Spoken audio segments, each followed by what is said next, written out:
Welcome back. Just a reminder that ITN will be on the air throughout the night to bring you up to date with the operation to liberate Kuwait. We're going straight over to Washington, where Dick Cheney, the US Defense Secretary, is giving a press briefing in the Pentagon briefing room. He's with General Colin Powell, the chairman of the Joint Chiefs of Staff. Includes the possibility of casualties have been very, very encouraging. The operation appears to have gone very well.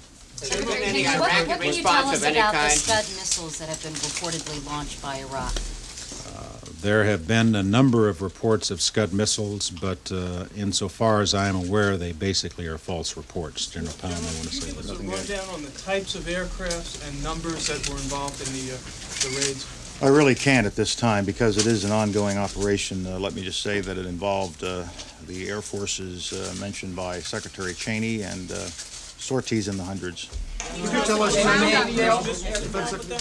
were there cruise missiles involved with that? I won't comment on specific weaponry. It's an ongoing operation. What targets were we bombing near Baghdad, and have we bombed any facilities where we think Saddam Hussein might be?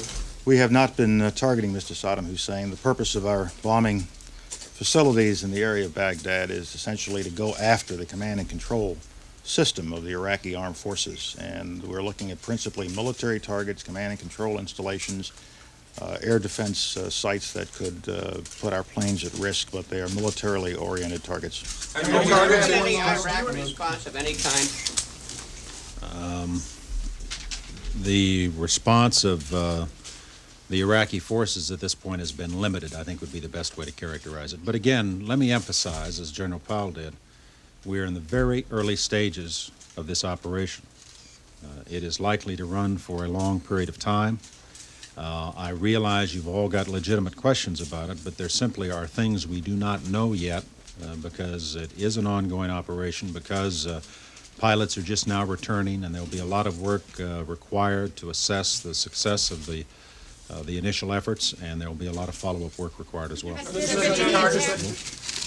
Could you tell us, please, whether or not there have been any indications whatsoever that the Iraqi troops, the 540,000 Iraqi troops in the Kuwaiti theater, have been cut off from their command and control headquarters in Baghdad? I wouldn't want to speculate on that at this point, Wolf. What about, Mr. Secretary, could I follow up, please? Sure. Could I follow up? The President said this was strictly an air operation for the time being. When does the U.S. decide to send in the ground forces? It is strictly an air operation for the time being, and I wouldn't want to speculate on the point at which additional forces might be engaged. Have your targets tonight, or did any Navy planes? said on the McNeil Lehrer NewsHour this evening that we are, quote, now prisoners of our own country, in our own country. Now that we've defended ourselves from naked aggression in the Middle East, how do we defend ourselves here at home from terrorist attacks? I'm confident that we can deal with the terrorist threat. Have our targets thus far included tanks and artillery? I don't want to get into specific target sets yet. As the information comes in and builds over time, and we can give it to you historically, we will give it out, but I'm not prepared to go into specific target sets and what targets have been hit and have not, because it really is just too early to give you that kind of bomb damage assessment. If Saddam Hussein says tomorrow, I give up, I'm sorry, I will withdraw from Kuwait, will you have a pause in your air campaign, or will you continue with it until you knock out all the priority targets? I will do whatever the President of the United States directs us to do through the Secretary of Defense. Secretary Cheney, from a military perspective, what went into your thinking in deciding to launch the attack at this point this evening? What were the factors? Well, I think there were several factors. Of course, the President made the basic decision to commit the force. It was affected by, among other things, the expiration of the United Nations deadline that had been set on November 30th when the Security Council voted for the use of any means necessary to get him out. I think it was affected in part as a result of consultation with our allies, but it also was based upon the advice of our senior military commanders in terms of picking a time when conditions appeared to be most favorable for undertaking the operation. Let me emphasize, though, that the procedure we went through was to plan for execution of the operation at a point after the expiration of the United Nations deadline, but I had no authority to execute the plan until the President instructed me yesterday afternoon to do so, and it was at that point that we signed out the execute order with the qualifiers I mentioned in my opening statement. Those favorable factors, can you tell us what some of those were? I think I just leave it where it is. Are you surprised that there was no response, or a very small response from the Iraqi forces at this point? Again, I'm reluctant to characterize the response beyond what we've already said about it. We've not had an opportunity to debrief our pilots yet. Some of them are still flying missions, and I think it would be inappropriate at this point to convey the notion that somehow we've got a final fix on it. But I think it would be fair to say, and General Powell may well want to comment on this, that the initial reaction from the Iraqis is such that I'm generally of the opinion that we achieved a fairly high degree of tactical surprise. Has there been Israel or Turkey on the part of Iraq? None to my knowledge. Mr. Secretary, could you tell us, the President mentioned that one of the objectives was to take out chemical and nuclear sites. Can you tell us in a general way if that mission was accomplished? I can say that we have, in fact, gone after those targets. I do not yet have information on the effectiveness of those efforts. Mr. Secretary, what about word of casualties at Baghdad? You indicated you wanted to spare civilians there. Do you have any sense about how that may or may not have occurred in the city? There was a lot of bombing, obviously, in Baghdad. The best reporting that I've seen on what transpired in Baghdad was on CNN. And it would appear, based upon the comments that were coming in from the CNN crew in the hotel in Baghdad, that the operation was successful in striking targets with a high degree of precision. At least that's the reporting according to CNN. Was there an Iraqi attempt to launch missiles, sir?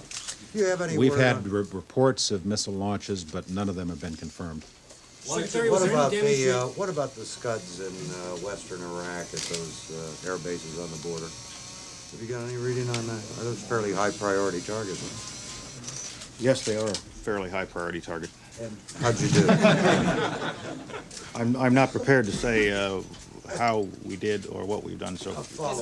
Follow up on that. So at the end of this operation, this phase of the operation, when you get a little better picture, and could you come back or have someone of your staff come back and give us a briefing on? You'll be getting regular briefings, and we'll be, as the Secretary said, we're going to be as forthcoming as we possibly can, while at the same time preserving operational security. Are you confident that your targeting of command and control sites has left Saddam Hussein the ability to, number one, know what's happening to his forces, and number two, to communicate to you that he wants to quit if he does decide so? Again, Melissa, I don't have any information at this point on the overall effectiveness of the operation. What I said was the preliminary reports are very positive, but we are in the very earliest stages of this, and therefore there's not a lot of detailed information we can give you on what the effect of the bombing campaign has been on specific strategic categories of targets. Is there a military participate? Pardon? Is there a military commander like Saddam Hussein still alive to surrender if there is such a decision? I really don't have anything I can give you on that. Did you know where Going very Saddam well. was? Did you know where Saddam was when the attacks began, and was that a target even though he was not the target? We have not been tracking Mr. Saddam Hussein for the purpose of targeting him. General, can you characterize in any general way how long the current beginning phase of this operation will continue? That is, the air operation will be the rest of I guess, tonight and tomorrow morning, or throughout tomorrow? Give people any kind of general idea how long this first phase will... The air part of the campaign will continue until the whole campaign is completed. It doesn't end. Do you believe the threat of a missile attack by the Iraqis has been eliminated at this point? I cannot answer that at this time until we get some assessments in. Damage to any oil facilities at all? I don't have bomb damage assessment yet. I can't answer that question. General, how massive is this first wave? Are we talking 500 missions, 1,000 missions tonight? I think tomorrow we'll be in a better position to try to give you a handle on that, but this early in the operation, I'm reluctant to give those numbers out until I've had a chance to talk to General Schwarzkopf in greater detail. General Powell, when you say hundreds of sorties, All U.S. services were involved in this part of the campaign. When you say, General Powell, that there were hundreds of sorties, does that mean that there were not more than 1,000? I think I'll leave it at that, between a bread box or something else, hundreds of sorties. Thank you all Thank very you. much. Well, now, the Defence Secretary, Dick Cheney of America, and the Chairman of the Joint Chiefs of Staff, General Colin Powell, they kept saying they didn't have an awful lot of information to give, but they were unmistakably happy men. There were no grimaces there. Well, now, military experts had always predicted that Allied forces would launch a massive air attack against Iraqi positions in the early stages of any conflict.